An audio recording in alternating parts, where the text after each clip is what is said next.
Daniel Price stood on the bridge of the horizon's edge and watched the screens in front of him with growing horror, spreading through his chest like ice water in his veins, because what he saw there was something no human being should ever have to witness in their lifetime or any lifetime after that for generations to come. And yet here it was happening right before his eyes in real time, with nothing he could do to stop it or change it or make it go away, no matter how much he wanted, to reach out and grab the images and crush them in his fists until they disappeared forever into nothingness. New Haven was burning. And not just burning, but being systematically destroyed from orbit by ships that belonged to the Zarn Collective. And those ships were massive things that looked like giant insects made of metal and darkness as they hung there in space above the colony world, pouring down destruction with their weapons that lit up the atmosphere below, with streaks of fire and explosions that could be seen even from this distance, where the horizon's edge floated helpless and unable to intervene because they had arrived too late, and now all they could do was watch and record what was happening, so that someone somewhere could see what the Zarn had done to humanity's peaceful settlers. Maya Rodriguez sat at her station with tears running down her face, but she kept working, because that was what they trained for, and that was what duty demanded, even when your heart was breaking into a million pieces and you wanted to scream at the universe for being so cruel and unfair to people who had done nothing wrong, except try to build a new home among the stars far from Earth, where they could raise their children and grow their crops, and live in peace without war or violence, or the madness that sometimes consumed the old world they had left behind.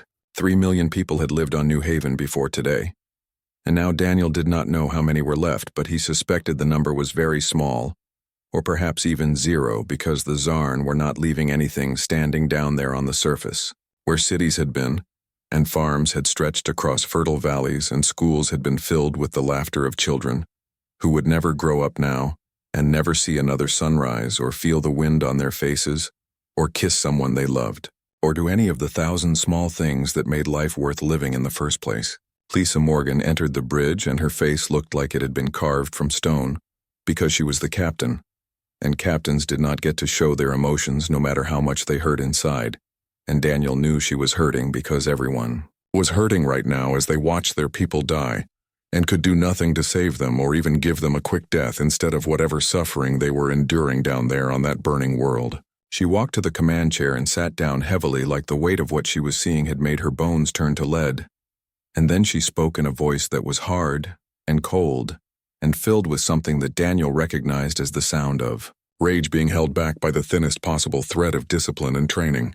Fleet Command has authorized Operation Hellfire, she said, and every available ship is being mobilized across all of human space to gather into one massive fleet that will strike back at the Zarn and make them pay for what they have done here today, and what they have taken from us that can never be replaced or restored, no matter how much we might wish it could be. The crew around the bridge erupted in sounds of grim determination and anger that had been building since the moment they had arrived in this system and seen what was happening, and now they finally had permission to do something about it instead of just floating here watching and recording like they were tourists observing some natural disaster, instead of warriors who had sworn to protect humanity from exactly this kind of attack.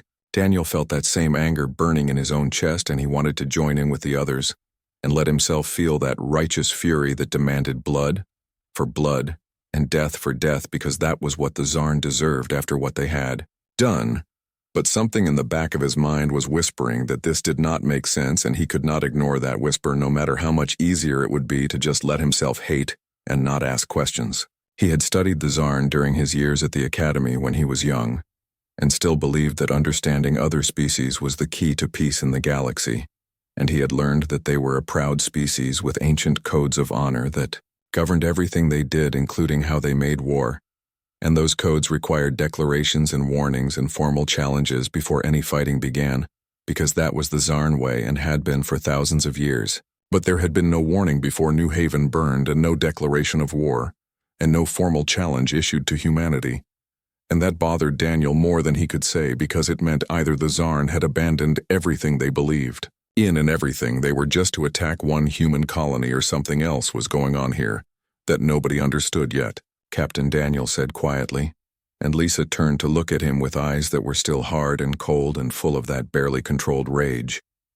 But she was listening, because she had always listened to him even when they disagreed about things.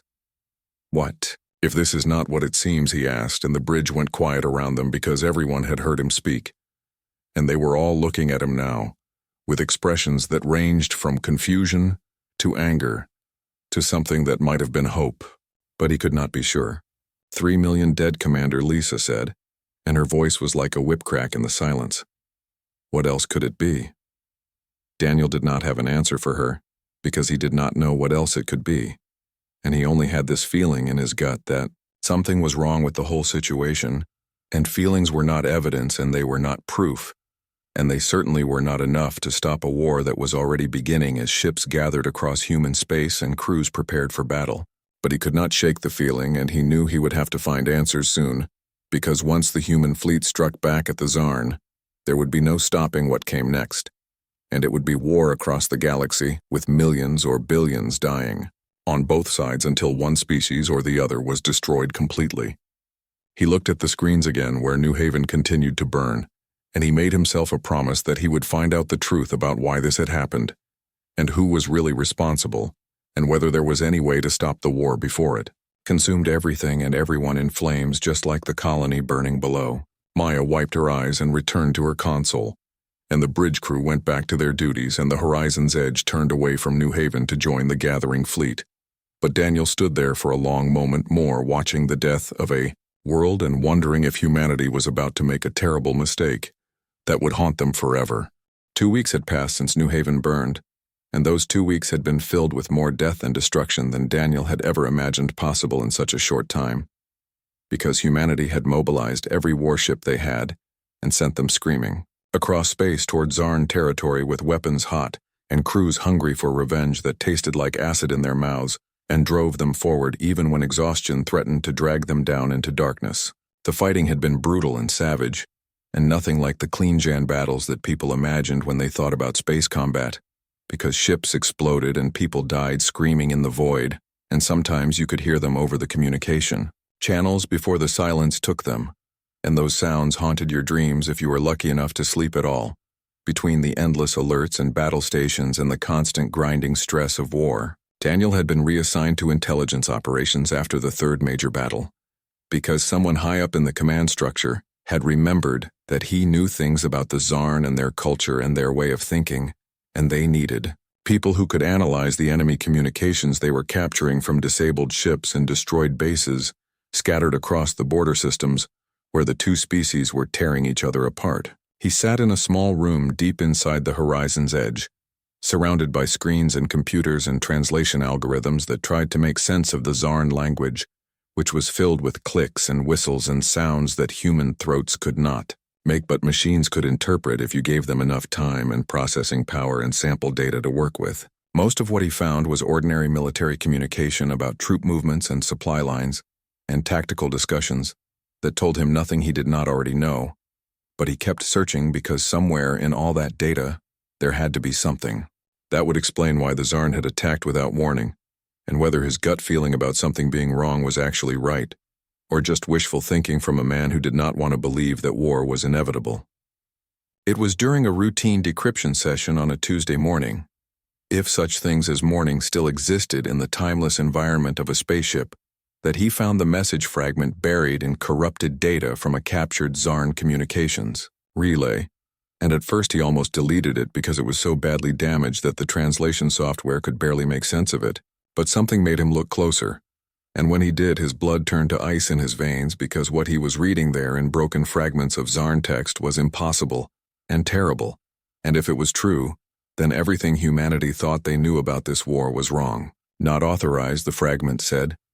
And then there was corrupted data, and then Elder Council never approved and more corruption, and then Rogue Fleet Commander, and then a name that the translator rendered as Khan, and then more broken text, and finally the words, "Believe humans, hiding the cure." Daniel stared at the screen for a long time trying to process what he was seeing, because if this message was real, and not some kind of Zarn disinformation, then it meant that the attack on New Haven had not been ordered by the Zarn government at all, but by some rogue commander acting on his own, and that changed everything about the war they were fighting. He immediately took the message to Captain Morgan, who was now Admiral Morgan because the previous fleet admiral had died when his flagship was destroyed during the Battle of Titan's Ring, and promotions came fast in wartime when so many officers were dying that there were never enough experienced people to fill all the positions that needed filling. She read the message 3 times and her face grew more troubled with each reading, and when she finally looked up at Daniel, her eyes held something he had not seen there since before New Haven burned, and that something looked almost like doubt. It could be disinformation, she said, but her voice did not sound convinced, and Daniel could tell that she was thinking the same thoughts he was thinking about what it would mean if the message was real. Or it could mean we are fighting the wrong enemy, Daniel said, and the words hung in the air between them, heavy and full of implications that neither of them wanted to examine too closely.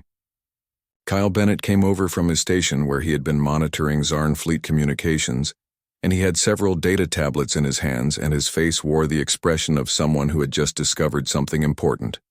"Sir," he said to Admiral Morgan, and then he laid out the tablets on her desk and started explaining what he had found in the patterns of Zarn ship movements over the past 2 weeks since the war began.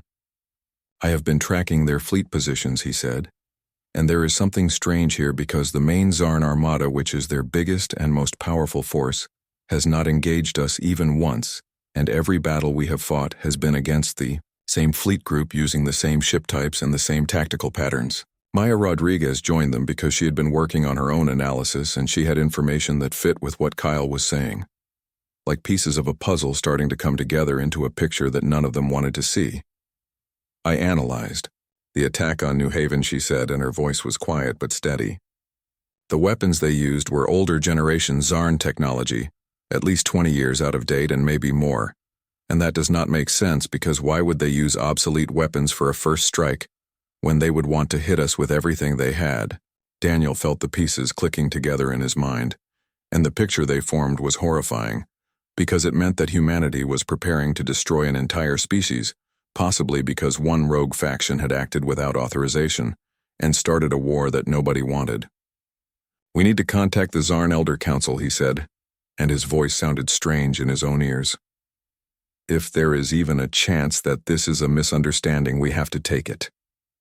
Admiral Morgan looked at the star charts on her wall, where hundreds of human warships were positioned ready to launch the final offensive that would push deep into Zarn space and probably result in the deaths of millions or billions on both sides. "Command will never authorize it," she said. "Not after New Haven and all the people we have lost since then and all the anger and hate that has built up over these 2 weeks of constant fighting." "Then we go around, Command," Daniel said quietly, and he knew as he said it that he was talking about mutiny and treason, and crimes that carried the death penalty under military law, but he also knew that it was the right thing to do, even if it cost him everything. Maya and Kyle looked at each other and then at Daniel, and then at Admiral Morgan, and the silence stretched out between them as they all considered what he was suggesting and what it would mean for their careers and their lives, and possibly for the entire human species. Admiral Morgan stood up and walked to the window that showed the stars outside, and she stood there for a long time, looking out at the darkness and the distant lights, and Daniel wondered what she was thinking, and whether she would agree to help them, or whether she would have them arrested right now. Finally, she turned back to face them, and her expression was hard to read, but there was something in her eyes that looked like determination. "You have 48 hours, she said. "If the Zarn do not respond by then, or if Command discovers what you are doing, then I cannot protect you and you will face court-martial at best and execution at worst. But I will look the other way for 2 days because I need to know the truth as much as you do." Daniel nodded and felt relief wash through him mixed with fear, because now they had to make this work, and they had to do it fast before the human fleet launched its final attack and made peace impossible forever. Daniel and his small team worked through the night in a maintenance bay that nobody used anymore, because it was in an older section of the ship where the lighting flickered and the air smelled like recycled metal and old grease. But it was private, and that was what mattered most right now as they prepared to commit what might be the greatest act of treason in human military history. Kyle had rigged the communications array to bypass all the normal military channels and protocols, so their message would go out on frequencies that only the Zarn Diplomatic Corps used, and hopefully would reach the Elder Council without being intercepted by either human command or the rogue Zarn fleet that had started this whole terrible war.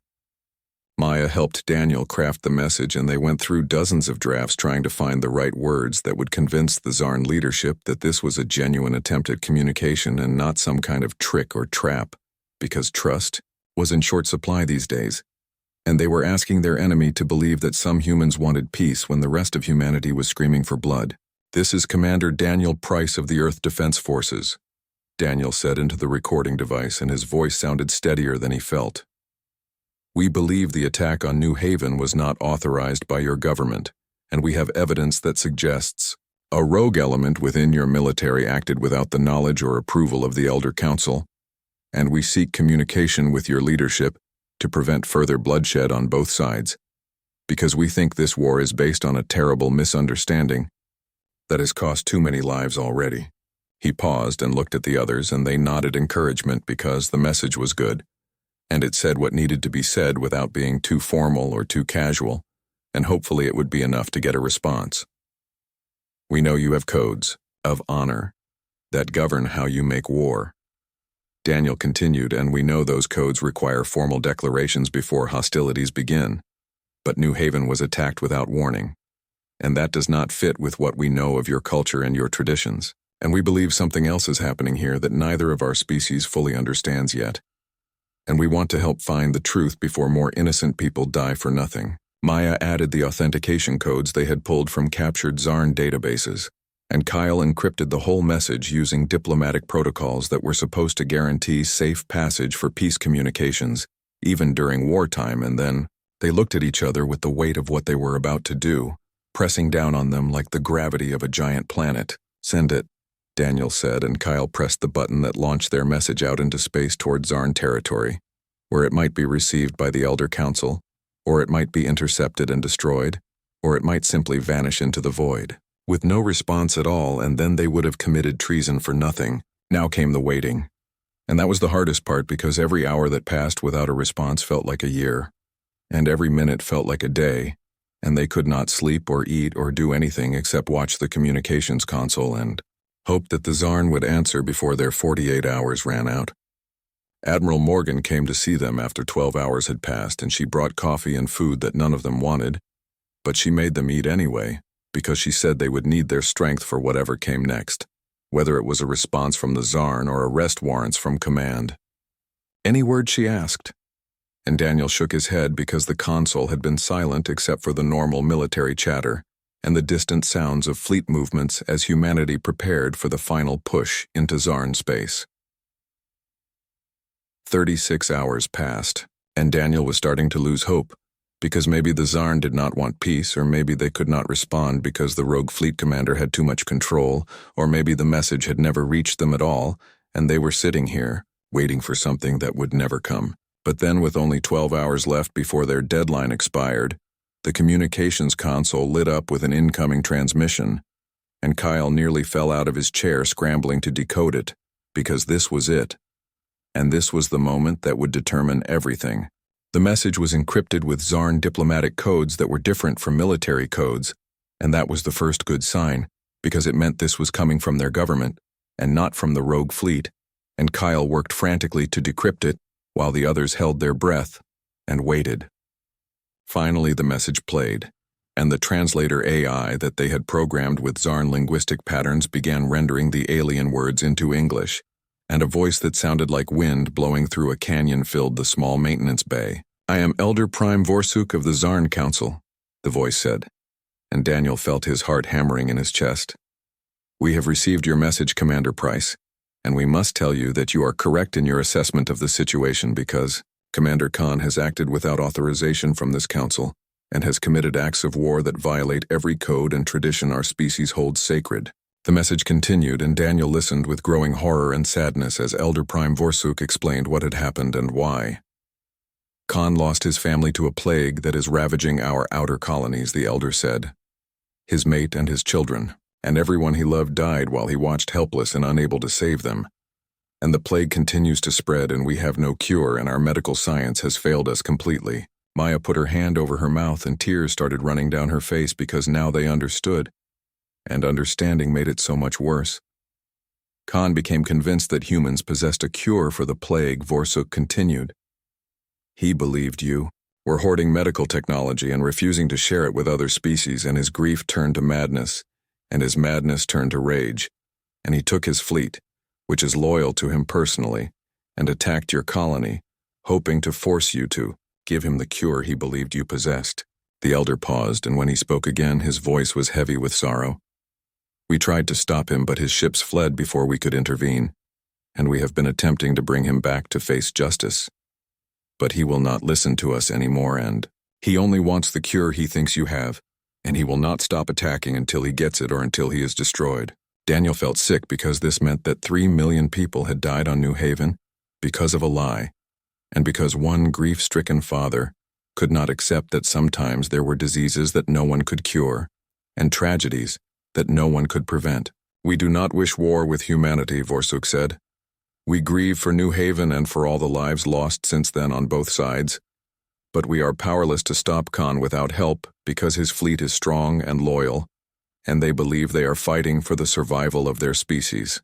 The message ended with a request that made Daniel's head spin. Will you help us stop our own commander, the elder asked. Will you work with us to end this war before more innocent beings die? And will you forgive us for what Khan has done, even though we know we do not deserve forgiveness?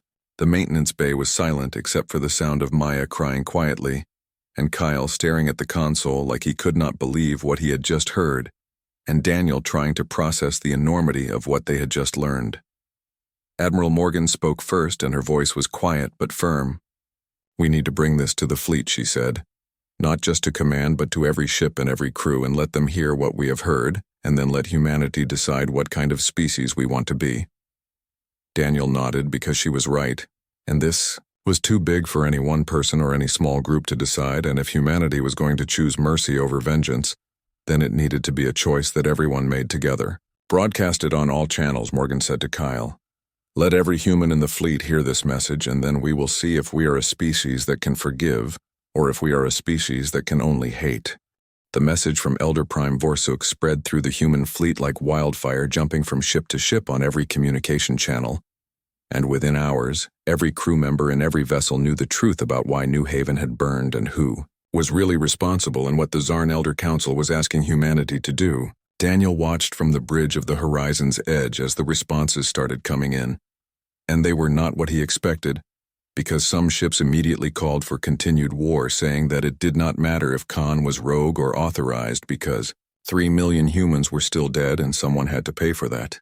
But other ships responded differently, and their crews talked about mercy and forgiveness and the possibility of building something better than just an endless cycle of revenge and counter-revenge that would consume both species until nothing was left but ashes and regret. The destroyer Vengeful sent a message saying they voted for war, and their captain spoke with barely controlled rage about his daughter who had been studying medicine on New Haven and who would never save any lives now because she was dead and buried under radioactive rubble on a world that would not be habitable again for 1,000 years. But the frigate Tomorrow's Hope sent a different message, and their captain spoke about how his son had survived New Haven by pure luck because he had been visiting Earth when the attack happened, and that son had said he did not want more death in his name, and he wanted the killing to stop. Fleet Admiral Richard Hayes appeared on every screen in every ship, and his face looked like it had been carved from ancient stone, and aged by the weight of all the dead he had seen in his long career, but especially by the weight of the 3 million from New Haven who would haunt him until his own death came. I have reviewed the evidence, he said, and his voice was steady and calm like a man who had already made peace with whatever decision he was about to announce. The attack on New Haven appears to have been unauthorized by the Zarn government, and we have been given a choice that will define what humanity is and what we will become in the eyes of the galaxy. He paused, and Daniel saw something in the old admiral's eyes that looked like the kind of strength that came not from weapons or ships, or the ability to destroy your enemies, but from the much harder strength of knowing when to put down your weapons. We can proceed with our planned offensive, Hayes continued. We can destroy the Zarn Empire in righteous fury, and no one would blame us because they struck first and they killed our people, and we have every right to demand blood for blood. The fleet waited in silence for what would come next. Or we can pursue a different path, Hayes said. We can help the Zarn stop their rogue commander, and we can seek peace with a species that did not want this war any more than we did, and we can show the galaxy that humanity is capable of something more than just violence and revenge. He looked directly into the camera, and it felt like he was looking at each person individually across all the ships of the fleet. New Haven is gone, he said quietly. Nothing we do will bring those people back, and nothing we do will ease the pain of their loss, but we can choose what their deaths mean, and we can decide if they died as the spark that started an eternal war or as the last tragedy before we found a better way. Admiral Morgan stood beside Daniel, and she was crying silently, and he realized that he was crying too because the moment was too big and too heavy and too full of meaning to hold inside without something breaking. Every ship will vote, Hayes announced. Every crew will decide for themselves whether we continue the war or whether we help the Zarn and seek peace, and I will abide by whatever the majority chooses, because this decision belongs to all of humanity, not just to the admirals and generals. The voting began, and Daniel watched the results come in one ship at a time, and his heart rose and fell with each new tally, because it was close and it was going to come down to the smaller vessels and the crews who had lost the most. The carrier. New Dawn voted for peace with 70% of their crew supporting mercy over vengeance. The battleship Retribution voted for war with 85% wanting to see the Zarn pay for what Khan had done. The cruiser Second Chance voted for peace. The destroyer Faithful was the ship everyone was watching, because its captain Ryan Hughes had lost his sister on New Haven, and everyone knew he had been calling for Zarn blood since the moment he heard about the attack. Hughes appeared on the fleet-wide channel, and his face was streaked with tears and his voice shook as he spoke. My sister Ellen died on New Haven, he said. She was a teacher, and she loved those kids like they were her own, and she died trying to get them to the shelters when the bombardment started. He paused and wiped his eyes, and Daniel could see the whole fleet holding its breath. Ellen always believed in building bridges, not walls, Hughes continued. She always said that understanding was stronger than hate, and that forgiveness was braver than revenge, and I hated hearing that after she died because I wanted to kill every Zarn I could find. His voice grew stronger, but then I thought about what she would want me to do, and I realized she would not want her death to start a war that would kill millions more, and she would not want me to become a murderer in her name. He looked straight into the camera. The Faithful votes for peace, he said. 72% of my crew agrees that we should help the Zarn stop Khan and seek an end to this war, and I will honor their choice and my sister's memory by choosing mercy. The final tally came in 2 hours later, and Daniel felt his breath catch in his throat as Admiral Hayes read the numbers. 68% of the fleet votes for peace, Hayes said. We will work with the Zarn Council to stop Commander Khan, and we will seek justice, not vengeance, and we will show the galaxy what humanity truly is. The bridge of the horizon's edge erupted in cheers and tears and people hugging each other because they had chosen something hard and something brave, and something that might actually make the deaths on New Haven mean something other than just the start of endless killing. But Daniel knew the hard part was still ahead, because now they had to actually stop Khan, and they had to do it without destroying him completely, because the Zarn needed to bring him to justice themselves, and humanity needed to show that mercy meant more than just words.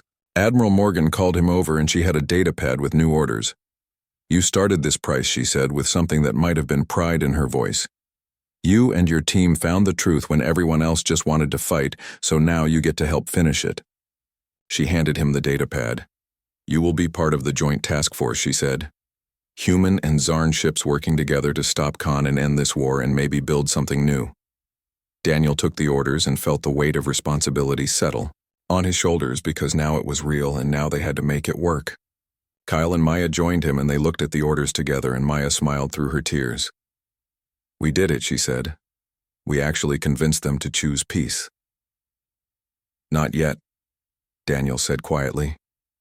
We convinced them to try for peace, but we still have to stop Khan, and we still have to make sure this actually works. But for the first time since New Haven burned, he felt something that might have been hope growing in his chest and pushing back against the darkness that had lived there for 2 weeks. Humanity had chosen mercy, and now they just had to prove that mercy was strong enough to end a war. The combined human and Zarn task force gathered at the edge of the Viridian Nebula, where sensor readings showed Khan's rogue fleet had gone to ground like a wounded animal retreating to its den, and Daniel stood on the bridge of the horizons, Edge watching Zarn ships flying in formation with human vessels and thinking about how strange it was that just 3 weeks ago, they had been trying to kill each other. Elder Prime Vorsuk had come aboard the Horizon's Edge himself, because he said this was too important to command from a distance, and he needed to be present when they confronted Khan and tried to bring him back to face justice for what he had done. The Elder stood beside Admiral Morgan, and his translator collar rendered his clicking speech into words that humans could understand. Khan was my student once, Vorsuk said, and his voice carried a sadness that transcended species. I taught him about honor and duty and the codes that make us who we are, and now he has broken all of those things because his grief consumed his reason. Daniel looked at the tactical display where Khan's fleet was marked in red, and their combined force was marked in blue and green, and he wondered if they could really do this without massive casualties on both sides. We will give him one chance to surrender, Morgan said. After that, we do what we must. The fleet moved into the nebula and the sensors became confused by the gas and dust and electromagnetic interference, but they knew Khan was in here somewhere waiting for them. Kyle picked up a transmission and put it on the main speakers. So you come with the humans, Khan's voice said, and it was filled with contempt and bitterness. You betray your own people, Elder, and you side with those who let our children die. We did not know about the plague, Vorsuk replied. The humans did not. No, and they could not give you something they did not have, lies, Khan spat. They have the resources and the technology, and they chose not to share, and my family died because of their selfishness. Daniel felt his heart break a little because he could hear the pain in Khan's voice, even through the translator, and he understood that this was a father who had watched his children die and could not accept that their deaths had been meaningless. We can help you now, Vorsuk said. The humans have offered to send medical teams to the plague worlds, and together we will find a cure. But you must surrender, and you must face justice for New Haven. There was a long silence, and then Khan's fleet came out of the nebula with weapons charging, and Daniel knew that words had failed, and now they would have to fight. The battle was brief but intense, and Daniel watched as human and Zarn ships worked together using tactics they had developed over the past week of joint training and coordination.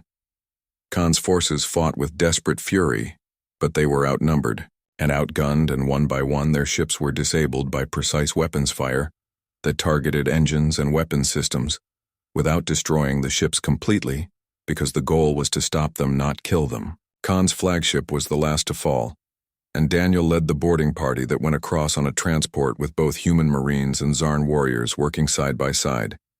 They found Khan on his bridge surrounded by the bodies of crew members who had chosen to take their own lives rather than surrender, because they believed they had been fighting for the survival of their species and could not accept that it had all been for nothing.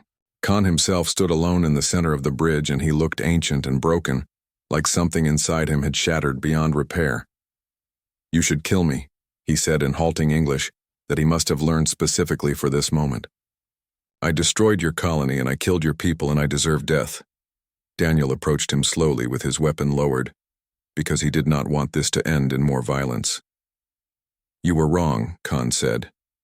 The Elder was right, and you did not have the cure, and I killed 3 million beings for nothing, and I cannot live with that. Then live with it anyway, Daniel said quietly. Live with it and spend the rest of your life trying to make it mean something. Khan looked at him with eyes that held so much pain that Daniel had to look away. How, he asked. How can I make it mean something when they are dead and nothing will bring them back? Daniel thought about Ryan Hughes and his sister Ellen, and about all the people on both sides who had lost someone they loved. Help us build the memorial, he said. Help us create something on New Haven that will honor the dead and teach future generations about the cost of misunderstanding and the importance of communication. Khan sank to his knees, and Zarn warriors came forward to take him into custody, and Daniel watched as they led him away. The war ended not with a final battle or a surrender ceremony, but with joint medical teams rushing to the plague-stricken Zarn, worlds and human scientists working alongside Zarn researchers to develop a cure that neither species could have created alone. Within 3 months they had it, and the plague was stopped and the dying ended, and Khan sat in a Zarn prison cell knowing that his children could have been saved if he had just asked for help, instead of lashing out in blind rage. Daniel stood before the memorial wall on the rebuilt New Haven colony, and read the names of 3 million dead etched in black stone that reflected the sky above. Admiral Hayes stood beside him, and they were both silent for a long time. "Do you think we made the right choice?" Daniel finally asked. Hayes was quiet for a moment, and then he spoke. "I think those 3 million would rather be remembered as the last victims of hatred than as the first casualties of endless war," he said. "We chose mercy, Commander, and history will decide if we were right." But Daniel looked up at the sky where human and Zarn ships patrolled together, and where joint stations were being built, and where two species were learning to trust each other, and he thought maybe history had already decided. Behind them, Khan worked in the gardens that surrounded the memorial, because the Zarn court had sentenced him to spend the rest of his life maintaining this place and helping survivors cope with their trauma and teaching young people about the consequences of letting grief turn to rage. Maya and Kyle joined them, and they all stood together looking at the names. "We did something impossible," Maya said. "We stopped a war with mercy instead of violence." "Not impossible," Daniel said. "Just hard, and the hardest things are usually the ones most worth doing." A group of Zarn youngsters came to the memorial led by their teacher, and they placed flowers at the base of the wall, and their teacher explained about the humans who had died and about how their deaths had led to peace instead of more war. One of the youngsters asked why the humans had forgiven them, and the teacher looked at Daniel. "Because they chose to be better," he said in his clicking language that the translator rendered into English. "They chose mercy when they could have chosen vengeance, and that choice saved both our species." The sun set over New Haven, and Daniel thought about all the choices that had led to this moment and about how close they had come to destroying each other. But they had not, and that was what mattered. Humanity had faced the galaxy's expectations and had done the last thing anyone expected. They had chosen mercy, and in doing so had shown that the strongest weapon was not the one that destroyed your enemy, but the one that turned your enemy into a friend. The memorial stood as a reminder of what hatred could cost and what mercy could build. And as the stars came out above New Haven, Daniel allowed himself to believe that maybe the future would be better than the past.